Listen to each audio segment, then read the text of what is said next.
Cuando hablamos de orientación vocacional, tenemos que hablar de algo que le puede dar al país un sentido mucho más preciso del crecimiento. Y estoy aquí, está conmigo el doctor Jesús Alfonso Pérez García, que es experto en desarrollo humano y profesional, tiene una serie de disciplinas, psiquiátricas una de ellas, con maestría en psicopedagogía. Ha dedicado su vida, has dedicado tu vida a la orientación vocacional y me da, gracias, Pedro. Jesús, me da muchísimo gusto estar contigo esta mañana. Muchas gracias. Se pierde mucho tiempo cuando se llega a un desempeño en la educación media o media superior y no hay una vocación de entrada, no hay un sentido de para qué soy bueno o qué es lo que me gusta en la vida. Así es. ¿Y qué se pierde y qué se gana? Pues se pierde todo, no se gana nada. Te voy a decir algo con lo que me gustaría que empezáramos. De cada generación de mexicanos, actualmente, el 90% son desertores escolares. El 90%. El 90%. Fíjense. De cada 1.200.000 que nacen, cada año en este país, el 90% deserta de sus estudios. Si fuéramos 1 millón, vamos a decir el dato, 900.000 desertan, sí, es un poquito más, pero 900.000 desertan. De esos 100.000 logran terminar, pero se titulan muchísimos menos. Entonces queda aproximadamente el 7% de los que o sea, del millón, 70.000 solamente. Así es. Quedarían en... ahora, una vez terminados los estudios superiores, todavía hay es el paso hacia si encuentro trabajo o no encuentro trabajo. Exacto. Y hay el 10% nada más se ubica en su para profesión. Aquello para lo que se formó, para aquello para lo que se preparó, para aquello para lo que estudió y se quemó las pestañas. Así es. O sea, estamos hablando de 7.000. Así es. Fíjate nada más. O sea, de 1 millón acabamos en eso.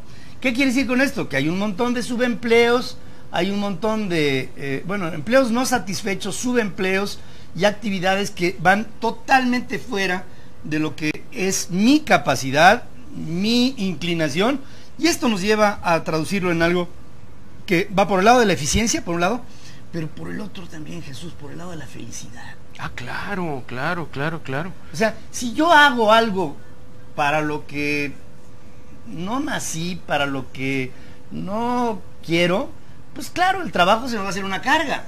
Así es. Porque estoy haciendo algo que no me gusta. En vez de que sea algo en el que tú te entregues y te apasiones y hagas las cosas bien hechas y rindas, resulta que no. Resulta que tú estás insatisfecho, al final de cuentas tu familia está insatisfecha, el país está insatisfecho. Pues ahí lo vemos, cómo están las cosas ahorita. Sí. El problema en este país... ¿Parte de lo que están las cosas ahorita es por esta falta de vocaciones? No. Mira, nos hemos creído la idea de que en el país lo que hace falta es educación. Sí. Y la realidad es que no es eso.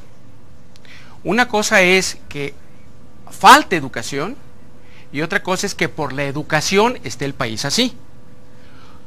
Eso, la educación no es una causa es algo que va unido a... El problema en este país es la falta de empleo, la falta de fuentes de trabajo. Si un padre de familia tiene recursos, puede llevar a sus hijos a la escuela. Sus hijos pueden salir adelante. ¿Qué pasa ahorita? Que un muchacho no puede ir a la escuela, deserta, porque sus padres no tienen la posibilidad económica de satisfacer todo lo que viene alrededor de la educación, que es libros. Bueno, desde luego, desde el primero es la alimentación. Si no están bien alimentados, yo he hecho eventos en los que los muchachos se me desmayan al llegar porque no han desayunado. El problema en este país es eso. Y claro, si a eso le sumas el que una persona a la hora de que está buscando trabajo no encuentra trabajo, está insatisfecho, pues muy fácilmente se liga al crimen organizado, ¿no? Claro. Entonces se desvía toda una intencionalidad de lo que tendría que ser un ciudadano civilizado, probo, decente, estructurado, honrado, y entra en terrenos de desesperación. Así es. De desesperación. Les contaba yo al principio con el editorial de este cuate que trabaja conmigo allá en mi casa en el estado de Morelos, ¿no? Me llegó un chavo el Sí, oí. sábado. Ya me voy. ¿A dónde? Pues a Estados Unidos. O sea, ¿y qué va a hacer ahí? Pues para allá en la construcción. ¿Por qué? Pues porque está desesperado. Porque está desesperado. Porque no tiene fuentes de trabajo. Porque la fuente de trabajo le da a lo mejor un trabajo, pero económicamente no satisface. Lo llena, no logras sacar adelante. ¿Cómo vas a vivir? El otro día me enteré de una empresa que hace que sus trabajadores vendan cazuelas de muy buena calidad, pero no les pagan nada de entrada. Todo lo tiene que ganar a base de ir de puerta en puerta. El cambaseo. El cambaseo famoso. ¿Sí? Dices tú, bueno, si no tiene ni para moverse, ¿cómo podrá llegar bien presentado a vender algo? ¿Sí? Entonces, el problema es ese, que no hay trabajo. En noviembre del 2013 tuve una conferencia ante empresarios y les hacía notar esto. O sea, el problema no es que la gente le falte educación, no. Entiéndase, hay que estar educados y hay que estar instruidos, pero si a final de cuentas el muchacho no tiene la posibilidad de prepararse, de capacitarse en aquello y hacerlo bien, pues no va a encontrar un buen trabajo. Y si además no hay fuentes de trabajo, ¿qué va a hacer? Irse y salir por la tangente, ¿verdad? Por la tangente. Ahora, si nosotros entráramos de lleno en un proceso educativo en el que yo venga o llegue perfectamente definido sobre mis habilidades, inclinaciones, gustos, todo aquello para lo que yo nací, la sociedad aristotélica, Jesús, es en donde cada hombre, cada mujer tendría que hacer aquello para lo que nació. Así es. Aquello para lo que es su vocación, aquello para lo que es su inclinación y su habilidad. Este país dejaría, bueno, entiendo que ningún país está exento de todo esto. El tema es qué tan en serio tomamos la necesidad por entrar en un proceso de educación vocacional. Sí, pero también se debe a la falta de vocación en las autoridades, Pedro. Si una autoridad no tiene la vocación efectivamente para estar en el gobierno, para estar en el lugar, en el puesto de trabajo en el que debiera estar, pues aquello lo descuida. A mí me ha sucedido eso infinidad de ocasiones, ¿no? Acudí a un subsecretario en donde le mostraba los datos, ¿sí? Y me dijo, vamos a poner un centro en donde van a ir todos los chicos de secundaria a verte para empezar allí la orientación vocacional. Monté el centro gigantesco, más de 1000 metros cuadrados, con computadoras, con todo lo que podía haber. No envió a un solo muchacho.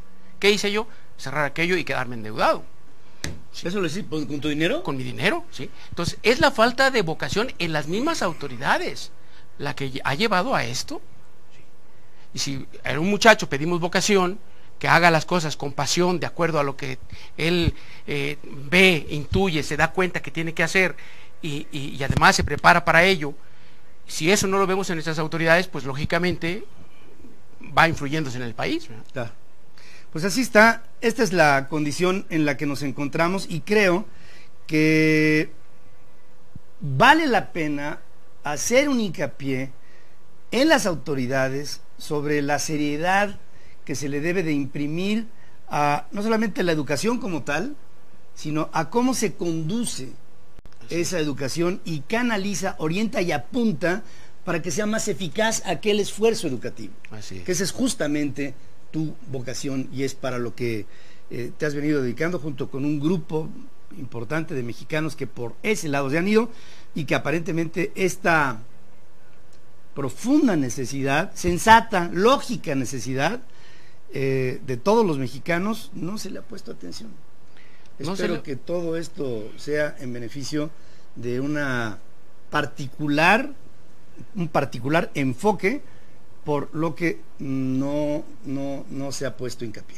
No sé si viste en el dato que ponía aquí yo, de cómo se va a construir un centro portuario en el Pacífico en el que se van a invertir 62,000 millones de pesos.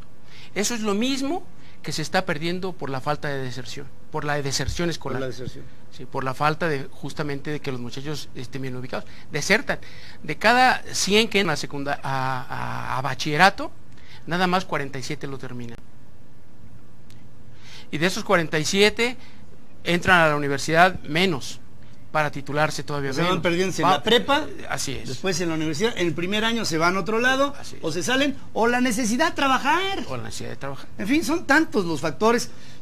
¿Cuántas veces lo vemos en el campo? Que hay una familia que tiene 5 hijos, 3 son hombres, 2 son mujeres. A las mujeres las mandan a trabajar al poblado de junto y a los hombres los ponen a trabajar en el campo para que todos aporten. Así es. ¿Y dónde está el estudio? Ahí es en donde tendríamos que enfocar nuestra profunda atención. Yo creo que los padres de familia, Pedro, tienen mucho que ver en esto. ¿Sí? Que los padres de familia sean los que se den cuenta, ya que el hijo no está en una etapa adolescente y tal vez no se percate de lo que tiene que hacer, que el padre de familia le ayude, decir, hijito, tienes que decidir tu vocación, ayuda, vamos a poner los medios para que tú encuentres tu vocación, la descubras. La descubras, es algo que tenemos que hacer todos. Yo te agradezco mucho, Jesús Alfonso Pérez García, como experto en desarrollo humano y profesional, que pongas este hincapié, y se los dejo a ustedes que están al frente de una familia, o que están en un momento de decisión sobre su educación, que le pongan mucha atención a aquello para lo que quieren vivir. Hay 2 elementos que son torales en la vida de todo ser humano: de qué vas a vivir y con quién. Así es. ¿No? Y la vocación profesional desde el es la que te lleva a decidir de qué vas a vivir. Así es. Ahí está. Jesús, gracias. Gracias a ti, por Pedro. estar aquí conmigo. Gracias, Muchas gracias. Pedro. Gracias. Vamos a hacer un corte, amigos en México.